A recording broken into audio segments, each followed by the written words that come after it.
Dobrý deň, milí pikoakvaristi. V tomto videu by som rád pokračoval v sérii videí o dospievaní môjho echinodoru.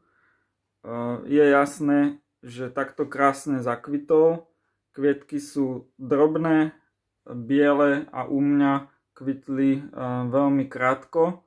Potom sa zatvorili. Neviem, či je to tak bežné, alebo je to nedostatkom svetla, alebo iným nejakým faktorom. Aspoň jeden kvietok, ktorý zostal ako tak pekný, skúsim približiť. Každopádne radosť to prinieslo veľkú. Keď som takto nazumovaný, skúsim ešte priblížiť tieto biele akoby chumáčiky. Jedná sa o určitý druh cudzopasníka. Sú to malé chrobáčiky, ktoré sa živia šťavami z listov a je ťažké sa ich zbaviť, takže aj to patrí k pestovaniu a dospievaniu rastlín, ako aj iných živočíchov, choroby a cudzopasníci. To je súčasť života. Takže listy sú viac ako pol metra nad hladinou, 20 cm veľké. Pestujem na parapetnej doske, čiže je to možné aj v domácich podmienkach.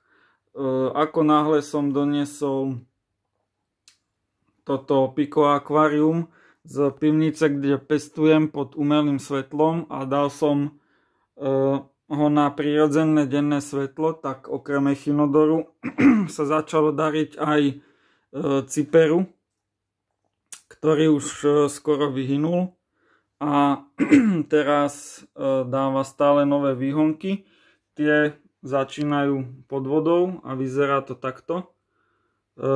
To pohybujúce je Daphnia magna. A čo je ešte zaujímavé, od samého začiatku je v tomto pikoakváriu drobný kúsok mikrosoria, ktoré sa uchytilo korienkami o inú rastlinu a nevedel som ho dať preč, takže som ho nechal. Viac menej zostáva rovnaké a čo ma baví pozorovať je hlavne ten spôsob života. Väčšinou sme zvyknutí, že je uchytené o drevo alebo kameň, ale v tomto prípade sa uchytilo o stonky inej rastliny a zdá sa, že takto spolu fungujú.